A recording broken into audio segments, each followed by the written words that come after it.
When it comes to combat, we really want to push this idea that he is this master of improvisation. He's not, 15 years old. He's not just getting used to his powers. He definitely wanted to play up the fact that he has the ability to juggle between webs, melee, environment action, and gadgets, and switch between them pretty quickly to give you a lot of player choice within each setup. The very basics of combat starts with melee, right? You have your square button and keep hitting it in a nice rhythm and you're gonna do some really cool attacks. But that's kind of the start. You use that to kind of begin the rest of your abilities, whether it's holding it down and launching a guy up in the air and then pressing it down again to jump up with him and continue attacking, then pressing triangle to web strike down, holding web strike to grab guys and throw them. It kind of starts with the basics of melee. We really want to get you off the ground and using your acrobatics, using your gadgets, and using your webs to feel more like Spider-Man. We really wanted to play to Spider-Man's strengths. We just didn't want it to be a brawler, right? He's so much more acrobatic and he really has that sense of fluidity and flow in combat. But it's not just on the ground, it's constantly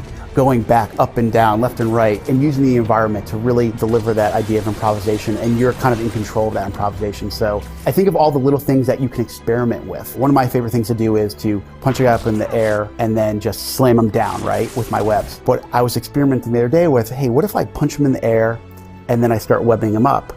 And then I pull him down, and I noticed that the combat team had added the ability to, if he has a bunch of webs on him and then I slam him down, he's now stuck to the ground. It's those little things that you discover as you're playing the game. And since it's less combo based, it's more move and ability based, you can really start to experiment on. Or for example, you'll be punching a guy near a scaffolding and then you do the web shooters and now he'll stick to the scaffolding and then another guy comes by and you can pull the scaffolding on the rest of them. So it's just kind of that experimentation. It lets you start to really try out a lot of different things because there's a lot of different enemies coming at you. They're coming from all different angles, all different weapons, and using that to your advantage. I think it felt more sandboxy than I ever thought it actually would be.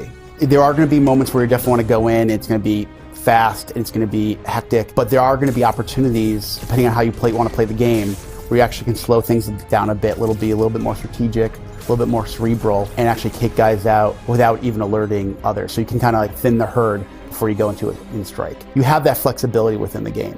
We said this is more experienced Spider-Man. He's been doing it for 8 years. So we want you to feel like a hero right away, but we want you to feel like a greater hero over time. So we're gonna have a pretty deep progression system where you can unlock new moves and abilities over time, but also craft new gear, new suits and suit mods, and even you'll be improving the abilities of your gadgets over time.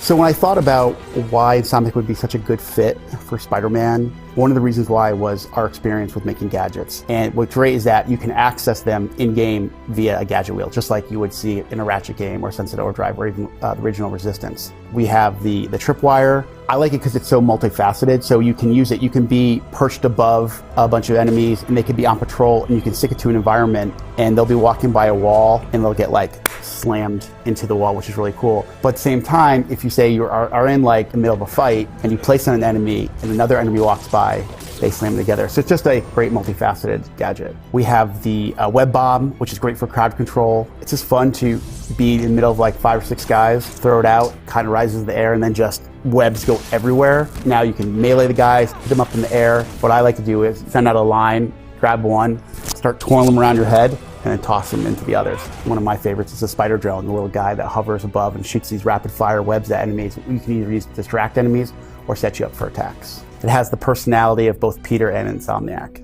So in some of our city activities, we'll have the main objective, okay, you gotta stop this storefront robbery, or you gotta stop this drug deal happening. But some of these objectives will actually have sub-objectives like complete 5 finishers or take 3 guys out with your tripwire, those kind of things. So they're actually a lot of replayability, but at the same time, you get extra stuff that you can use for customization. So it's kind of yeah, you completed the fist base, but did you complete all sub-objectives? Because that'll give you actually more currency to bring back and use into customization and progression. So it's really important for us that we want players to be the Spider-Man they want to be, so they can unlock the skills and the abilities that they want to. But at the same time, we talked about the gear and the gadgets and the suits and all the activities in the city that you complete will all contribute to things you need to craft those items. So we really want to make sure that not only you feel like a great superhero, but you're the superhero that you want to be.